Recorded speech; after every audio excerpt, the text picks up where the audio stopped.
Hello everyone, welcome to Exambee. दोस्तों बहुत स्वागत है आप सभी का। मेरा नाम है कैलाश तिवारी और एग्जाम्बी के इस प्लेटफॉर्म में मैं आपका स्वागत करता हूं to make your preparation 50% faster, India only platform. तो दोस्तों IBPS AF4 2024 एंड 25 जिसका बेसब्री से आपको इंतजार था, पल की बिछाए सब लोग बैठे हुए थे इसके इंतजार में। सबको पता था कि इस बार एक सरप्राइज है कि 3 महीने में ही प्रीलिम्स एग्जामिनेशन हो जाएगा, 4 मंथ में मेंस एग्जामिनेशन हो जाएगा। बट वैकेंसीज इतनी शॉकिंग होगी ये सबको नहीं पता था कि 346 वैकेंसीज, इस बार इतनी कम वैकेंसीज। अगर आप देखेंगे अभी तक की ये सबसे कम वैकेंसीज हैं।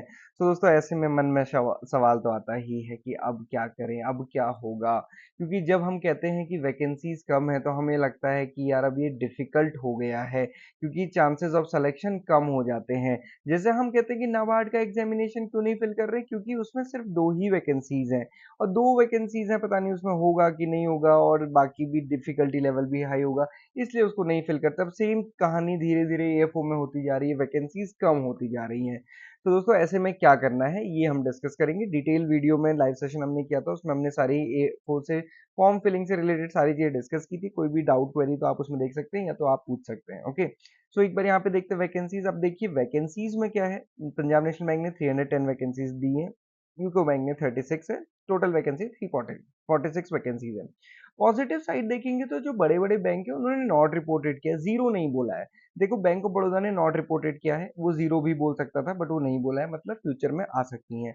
बैंक ऑफ महाराष्ट्र ने बोला है फ्यूचर में आ सकते हैं, Central Bank of India, Indian Bank, Punjab Sind Bank और यूनियन बैंक ने भी। ना कुछ बच्चे कहते हैं कि सर आपके वाले बैंक ने भी इस बार वैकेंसीज नहीं दी, अच्छे लोग अच्छा बैंक है ना, good people to bank with. So दोस्तों यूनियन बैंक ऑफ इंडिया या फिर बाकी बैंक वैकेंसीज लेके आ सकते हैं, तो हम कह सकते हैं कि फ्यूचर में ये वैकेंसीज बढ़ेंगी। बट अभी तो हमें पता है कि वैकेंसीज ये है, तो हमें ये चीज ध्यान रखना है कि कंपटीशन तो डिफिकल्ट होगा। और अगर हमें प्रिपरेशन करनी है, अगर हमें प्रिपरेशन करनी है तो फिर अच्छी प्रिपरेशन करनी, खाली टालम टोल वाली प्रिपरेशन नहीं करनी है। बड़े बड़े मोटिवेशन, बड़ी बड़ी बातें, अभी आप देखोगे यूट्यूब भर जाएगा बड़ी बड़ी बातों से। वो बड़ी बड़ी बातें नहीं, रियलिटी वाली बातें होनी चाहिए जो आप कर सकें। सो रियलिटी हमेशा समझनी है। सो दोस्तों अब आपके पास दो ऑप्शन होते हैं, वैकेंसीज कम है ठीक है, आपके पास दो ऑप्शन है। क्या दो ऑप्शन है? पहला ऑप्शन ये है कि डिसाइड कर लो कि AFO का एग्जामिनेशन देना है और फिर वो क्रैक करना है। तो अब उसके लिए सिर्फ वर्क नहीं होगा, उसके लिए हार्ड वर्क होगा। ओके, सो ये चीज आपको ध्यान रखना है। जो मैंने अभी आपको कहा था कि 3 महीने बचे, 3 मंत्र, वो 3 मंत्र पे बहुत अच्छे से करने की जरूरत है। दो ऑप्शन में पहला ऑप्शन है अगर प्रिपरेशन करना है तो बहुत अच्छे से करनी है, इफ बट कुछ नहीं। दूसरा ऑप्शन क्या है? दूसरा ऑप्शन है कि साथ में देखिए कि AFO तो एक रास्ता है, ऐसे ही गवर्नमेंट एग्जामिनेशन के कई रास्ते हो सकते हैं। बट क्या ये गवर्नमेंट एग्जामिनेशन ही हमारी मंजिल है? हमारी मंजिल अल्टीमेटली क्या है? सिर्फ गवर्नमेंट जॉब? या फिर आप देखिए कि आप पोस्ट ग्रेजुएशन कर सकते हैं, MBA कर सकते हैं, या फिर कोई दूसरी डिग्री कर सकते हैं जिससे आपको फर्दर अपॉर्चुनिटी मिलेंगी, फर्दर अपॉर्चुनिटी मिलेंगी और आप कुछ और चीज देख सकते हैं। सिमिलरली देखिए कि सिर्फ AFO नाबार्ड क्यों, और क्यों नहीं एग्जामिनेशन, SSC क्यों नहीं, और डिफरेंट डिफरेंट एग्जामिनेशन आते हैं, वो हम क्यों नहीं टारगेट कर सकते हैं। सो ये चीज ध्यान रखना है। अब ये दोनों ही ऐसा नहीं कि म्यूचुअली एक्सक्लूसिव है, दोनों साथ साथ चीजें हो सकती हैं। मैं इसीलिए कहता हूँ कि भाई ये पूरे साल AFO की प्रिपरेशन करने की जरूरत क्या है? MSc करो, MBA करो, कुछ भी करो, उसके साथ प्रिपरेशन कर लो, जॉब करो उसके साथ AFO की प्रिपरेशन करो, अपना टाइम वेस्ट मत करो।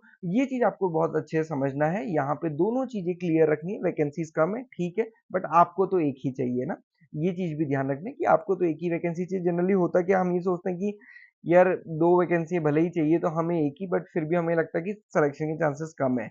अब दो वैकेंसी भी आप एक में तो आपका हो ही जाएगा ना। सिमिलरली 346 है, काफी बड़ा नंबर है देखने में, है ना, बट वैसे हम कंपैरिजन करेंगे बाकी साल से तो वो काफी कम है। तो ये चीज आपको ध्यान रखना है, प्रिपरेशन करना है तो हार्ड वर्क करना है और साथ में देखना है कि और आप क्या कर सकते हैं। अब कैसे पढ़ना है ये बहुत इंपॉर्टेंट, बहुत इंपॉर्टेंट है। कंसेप्ट पे पढ़िए, छपरीबाजी नहीं, मतलब यूट्यूब पे कुछ नहीं कि यूट्यूब पे अननेसेसरी छोटी छोटी चीजों को बड़ा करके पढ़ा रहे हैं, वो नहीं। मैं स्टूडेंट से पूछता हूँ प्राइमरी टिलेज सेकेंडरी टिलेज में क्या डिफरेंस है, नहीं पता। पढ़लिंग क्या है, नहीं पता। जीन एलएल में क्या डिफरेंस है, नहीं पता। सिमिलरली बेसिक बेसिक चीजें, तो कंसेप्ट पे वर्क करना है। ये नहीं कि चीजों को छोड़ते हुए चल रहे। बच्चे क्या करते हैं, प्लांट पैथोलॉजी को छोड़ दिया, एंटोमोलॉजी को छोड़ दिया, जेनेटिक्स प्लांट ब्रीडिंग को छोड़ दिया, प्लांट फिजियोलॉजी को छोड़ दिया, ये टॉपिक छोड़ दिए तो पढ़ा क्या, agronomy, soil science, animal husbandry, वो तो आप पढ़ते ही हैं भाई। ये टॉपिक भी पढ़ो, कुछ नहीं छोड़ना है, सब कुछ करना है। क्यों? क्योंकि वैकेंसीज़ कम है, कॉम्पिटिशन कम होगा। तो इसलिए मुझे सारा कुछ प्रिपेयर करना है और मैं सारा कुछ प्रिपेयर करके चलूँगा। कवर द एवरी टॉपिक, कोई टॉपिक नहीं छोड़ना है। ना ही एग्रीकल्चर में, ना ही क्वांट्स में, ना ही रीज़निंग में, ना ही इंग्लिश में। अब ये नहीं करना है कि पज़ल्स छोड़ दिया, सिटिंग अरेंजमेंट छोड़ दिया, अरिथमेटिक क्वांट्स में छोड़ दिया, ये नहीं। सारे टॉपिक करने हैं। इंग्लिश बहुत अच्छी करनी है।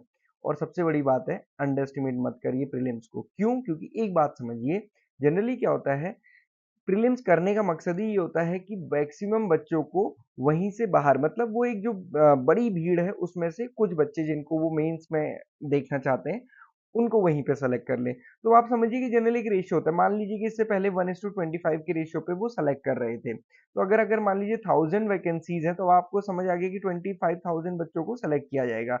बट आप समझिए जब 300 वैकेंसीज़ हैं, तो सिर्फ़ कितने बच्चों को सेलेक्ट किया जाएगा? 300 वैकेंसी में कितने बच्चों को सेलेक्ट किया जाएगा? 7500 बच्चों को। कितना कम नंबर हो गया। इसलिए इस बात को समझिए कि प्रीलिम्स में ही बहुत सारे बच्चे बाहर हो जाएँगे, तो जो आप करते हैं ना क्वांटिज़ इंग्लिश को नज़रअंदाज करते हुए, वो नहीं चलेगा। बहुत अच्छे से प्रीलिम्स की प्रिपरेशन करनी होगी। मॉक टेस्ट दीजिए रेगुलरली, अपने आप को एनालाइज़ कीजिए, गलती कहाँ पे हो रही है ये देखिए। क्योंकि एएफओ का एग्ज़ामिनेशन बहुत प्रेडिक्टेबल है नहीं। ना ही आप बता सकते हो कि इस साल ये हुआ तो अगले साल भी ऐसा होगा, नहीं बता सकते। इसलिए इन सारी चीज़ों को ध्यान देते हुए अच्छे से करिए। ओके, तो दोस्तों इसके साथ साथ आईबीपीएस की प्रिपरेशन के लिए हमारा जो बैच है ऑलरेडी चल ही रहा है, बट इसमें हमारा स्पेशल बैच 12th ऑफ अगस्त से या फिर 10th ऑफ अगस्त से स्टार्ट होगा। आप देख सकते हैं हम इकोनॉमी ऑफ सॉइल साइंस से चीज़ें स्टार्ट नहीं कर रहे हैं, हम वहीं से स्टार्ट कर रहे हैं जो आपको डिफिकल्ट लगता है, ताकि हम उसको आपका दोस्त बना सकें। प्लांट फिजियोलॉजी से, जेनेटिक्स, प्लांट ब्रीडिंग से ही चीज़ें शुरू होंगी, फिर पैथोलॉजी, एंटोमोलॉजी, ऐसे ऐसे करके लास्ट में हम इकोनॉमी और सॉइल साइंस पे एंड करेंगे। तो ये हमारा क्लास शेड्यूल है जो कि 10th ऑफ अगस्त से शुरू होगा। तो अगर आपने ये ठान लिया कि एएफओ करना ही करना है, अच्छे से करना है, सिक्योर करनी ही करनी है अपनी रैंक अच्छे से, तो आप हमारे कोर्सेज में एनरोल कर सकते हैं। आप डेमो देखिए बेशक, और फिर आप डिसाइड कीजिए कि करना है कि नहीं करना। हमारा कोर्स बाकियों से बिल्कुल डिफरेंट है। बाकी जगह आपको सिर्फ लाइव क्लासेस और फिर उनकी पीपीटी मिल जाएंगी, बट यहाँ पे ऐसा नहीं है। आपको सारा content, short notes, short videos और शॉर्ट टू द पॉइंट और क्वालिटी क्वेश्चंस मिलेंगे, उसके साथ साथ लाइव क्लासेस मिलेंगी। ओके, सो हमारा प्रीलिम्स का कोर्स 888 का है, कंप्लीट कोर्स 2000 रुपीज का है, एंड मेंस का कोर्स 1500 का। आपको डिसाइड करना है आपको क्या करना है। ओके, तो हमारे पास और क्या ऑप्शन है? जब हम कहते हैं कि एक ऑप्शन तो ये है कि आईबीपीएस है, तो दूसरा क्या ऑप्शन है? दूसरा ऑप्शन ये है कि हम पोस्ट ग्रेजुएशन क्यों नहीं कर सकते, एमएससी या फिर एमबीए, उसके साथ भी एएफओ की प्रिपरेशन हो जाती है। सारे एग्जामिनेशन को टारगेट कीजिए, आईबीपीएस पीओ को भी, क्वांट्स, रीजनिंग, इंग्लिश ऐसा करना है कि आईबीपीएस पीओ भी टारगेट हो जाए, क्लर्क भी हो जाए, एसबीआई पीओ भी टारगेट हो जाए। ये सारी चीजें थिंक अबाउट द एंटरप्रेन्योरशिप।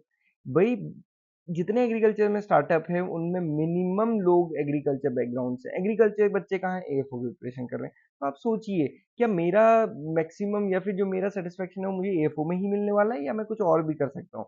तो ये सारे ऑप्शंस भी जरूर सोचिए, एएफओ भी करिए, इसको भी सोचिए, बट ऐसा नहीं करना है कि बस एएफओ के पीछे लगे, क्योंकि 2 साल, 3 साल, 4 साल नहीं होगा, फिर क्या करेंगे? तो इसलिए इन सारी चीजों को ध्यान में रखना है और उसके अकॉर्डिंग अपनी प्रिपरेशन करनी है। इसीलिए मैंने आपको सैड रियलिटी बताई थी। सैड रियलिटी में मैं ये नहीं कह रहा था कि एएफओ की जॉब बेकार है।